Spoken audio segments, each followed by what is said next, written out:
नमस्कार, मैं हूं आपके साथ मयंक। तो बड़ा सवाल, क्या अमेरिका और वेनेजुएला के बीच में जंग होने वाली है?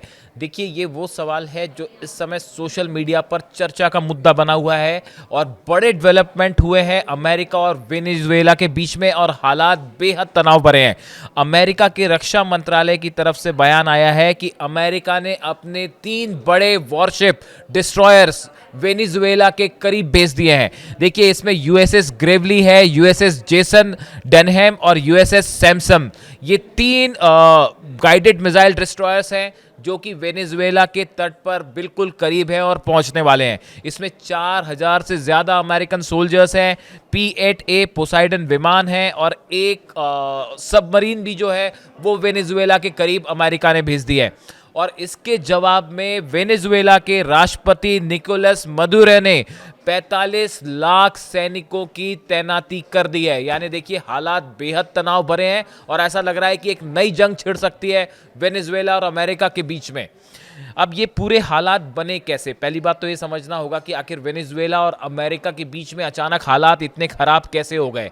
जो ट्रंप एडमिनिस्ट्रेशन है, इनका कहना ऐसा है कि ये जो तैनाती है डिस्ट्रॉयर्स की और वॉरशिप की जो की गई है, ये ड्रग कार्टेल्स और इससे जुड़ी हिंसा को रोकने के लिए ये तैनाती की गई है। ड्रग्स की जो तस्करी करने वाले ग्रुप्स हैं जो वेनेजुएला से जुड़े हुए हैं और अमेरिका में ड्रग्स सप्लाई कर रहे हैं, इनसे जुड़ी जो हिंसा होती है, इसको रोकने के लिए हम ये कार्रवाई कर रहे हैं, ऐसा अमेरिका की तरफ से कहा गया है। ट्रंप प्रशासन का कहना है कि वेनेजुएला की सरकार ड्रग तस्करी को बढ़ावा दे रही है और उसकी वजह से अमेरिका में हिंसा हो रही है, ये अमेरिका का कहना है। यानी इसके लिए अमेरिका ने अपने 3 डिस्ट्रॉयर्स वॉरशिप जो है वेनेजुएला भेज दिए। बड़ी हैरानी की बात है ये वैसे। अब देखिए, इसको लेके वेनेजुएला के जो विदेश मंत्री हैं, उनकी तरफ से, यवान गिल उनका नाम है, उनकी तरफ से बयान आया है कि अमेरिका का वेनेजुएला पर ड्रग तस्करी का आरोप उसकी विश्वसनीयता की कमी को दिखाता है।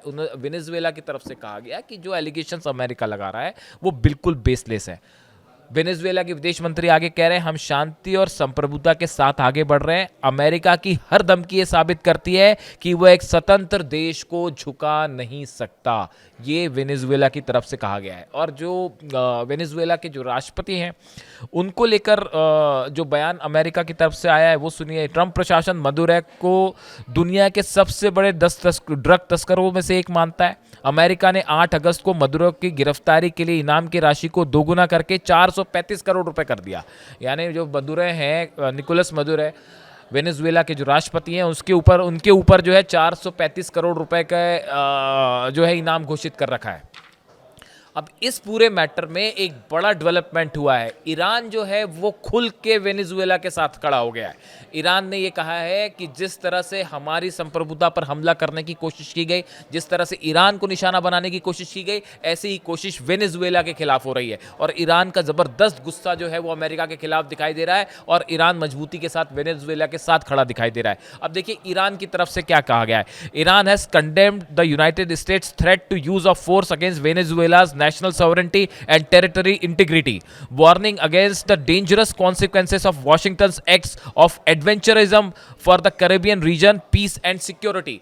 ईरान का कहना है कि जो पूरा कैरेबियन रीजन है, इसको लेके ये अमेरिका जो स्टंट कर रहा है, एडवेंचरिज्म कर रहा है, इससे पूरे इलाके की शांति के लिए खतरा पैदा होगा। और ईरान ने जबरदस्त आलोचना की है अमेरिका की और साथ खड़ा हुआ है वेनेजुएला के साथ। देखिए, वेनेजुएला के साथ ईरान के पुराने संबंध रहे हैं और ईरान के जो पूर्व राष्ट्रपति थे महमूद अहमदीनेजाद, वो वेनेजुएला के दौरे पर भी गए थे और उस समय हुगो चावेज जो है राष्ट्रपति हुआ करते थे। उन्होंने उनका अच्छा बड़ा ज़बरदस्त वेलकम हुआ था और उस समय की तस्वीरें शायद आपने अगर देखी हो तो। और वो वक्त था जब वेनेजुएला के बीच में, हुगो चावेज के बीच में और अहमदीनेजाद के बीच में बड़े अच्छे रिश्ते माने जाते थे। और उस समय का एक बयान भी बड़ा वायरल हुआ था जिसमें अमेरिका को मजाक उड़ाते हुए उन्होंने कह दिया था कि एक परमाणु बम हमने वाशिंगटन की तरफ जो है वो डायरेक्ट कर दिया है। ये उस समय बड़ा न्यूज़ में वायरल हुई थी ये बात। अब देखिए, इस पूरे मैटर में ये समझने की ज़रूरत है आखिर अमेरिका की असली मंशा क्या है। आखिर अमेरिका वेनेजुएला से क्या चाहता है। एक तो अपरेंट रीज़न है जो वो बता रहा है कि भाई हम ड्रग तस्करी को कंट्रोल करना चाहते हैं और उसकी वजह से जो अमेरिका में हिंसा हो रही है हम उसको कंट्रोल करना चाहते हैं। लेकिन कुछ एक्सपर्ट्स बताते हैं कि इस अमेरिका का उद्देश्य कुछ और है। 5 बड़ी वजह है वेनेजुएला की अमेरिका जो वेनेजुएला के खिलाफ जंग करना चाह रहा है या दबाव बनाना चाह रहा है। बात नंबर 1, अमेरिका की दादागिरी के दबाव में कभी वेनेजुएला नहीं आया। आप वेनेजुएला और अमेरिका की हिस्ट्री उठा के देखिए, कभी ऐसा नहीं हुआ। अमेरिका की तरफ से लाख कोशिश हुई वेनेजुएला को दबाने की। ह्यूगो शावेज थे उस समय भी, और अब मदुरे हैं, तब भी कई तरह के दबाव डाले गए, लेकिन वेनेजुएला कभी भी अमेरिका के दबाव में नहीं आया। बात नंबर 2, वेनेजुएला ने कभी अमेरिका की तरफ दोस्ती का हाथ नहीं बढ़ाया। दोनों की सोच अलग अलग है। अमेरिका ने लाख कोशिश की, लेकिन वेनेजुएला ने कभी अपनी तरफ से दोस्ती का इनिशिएटिव नहीं लिया। मदुरे जो राष्ट्रपति हैं निकोलस मदुरे, उनके ऊपर जो है 217 करोड़ रुपए का इनाम था, उसको बढ़ा के 435 करोड़ कर दिया, लेकिन उसके बाद भी वेनेजुएला झुकने को तैयार नहीं है।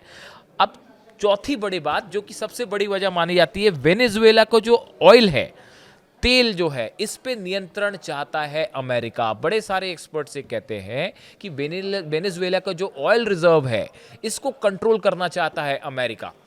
जिस तरह से ईरान, आप देखिए कुछ कुछ हालात मिलते जुलते हैं। ईरान के ऑयल को जिस तरह से कंट्रोल करने की कोशिश है, वैसे वेनेजुएला के ऑयल को कंट्रोल करने की कोशिश कर रहा है अमेरिका। इसीलिए ये वॉरशिप्स भेजे गए हैं दबाव बनाने के लिए, और वेनेजुएला दबाव में आने को तैयार नहीं है। पांचवी चीज़ है कि जो बॉर्डर्स हैं वेनेजुएला के, अगर आप इसकी स्ट्रैटेजिक पोजीशन देखें, इसकी जो भौगोलिक स्थिति है, ये बहुत ही स्ट्रेटेजिकली बहुत इंपॉर्टेंट है। कैरेबियन सी को वेनेजुएला की सीमा और जो है बहुत इंपॉर्टेंस उसका बढ़ जाता है। वेनेजुएला की उत्तरी सीमा कैरेबियन सी और अटलांटिक सी से मिलती है। इसमें कई सारे छोटे छोटे द्वीप हैं। तो ये एक जो है स्ट्रैटेजिकली बड़ा इंपॉर्टेंट हो जाता है। अमेरिका चाहता है कि इस पूरे इलाके में अपना वर्चस्व, जो कि वेनेजुएला जिसके लिए तैयार नहीं है, किसी भी तरह से वो अमेरिका के सामने झुकने को राजी नहीं है।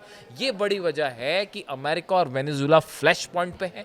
45 लाख सोल्जर्स जो है वो वेनेजुएला के राष्ट्रपति ने रेडी रखे हैं कि अगर अमेरिका की तरफ से किसी भी तरह का हमला होता है तो उसका मुंह तोड़ जवाब दिया जाएगा। यानी एक और रीजन ऐसा है जहां पे युद्ध की संभावना फिर बनती दिखाई दे रही है, युद्ध की आशंका बनती दिखाई दे रही है। अब देखिए मैक्सिको को लेकर भी इसी तरह की बात है। ये जो ड्रग तस्करी वाली बात ट्रंप एडमिनिस्ट्रेशन और अमेरिका की तरफ से कहा गया, ट्रंप ने मैक्सिको की नई राष्ट्रपति क्लाउडिया शेनबाम से भी ड्रग माफिया के खिलाफ और सख्ती बरतने को कहा। हालांकि मैक्सिको ने साफ कर दिया है कि वो अपने देश की संप्रभुता पर कोई समझौता नहीं करेगा और अमेरिकी सेना के हस्तक्षेप को स्वीकार नहीं करेगा। मैक्सिको की तरफ से भी ये बात कही गई।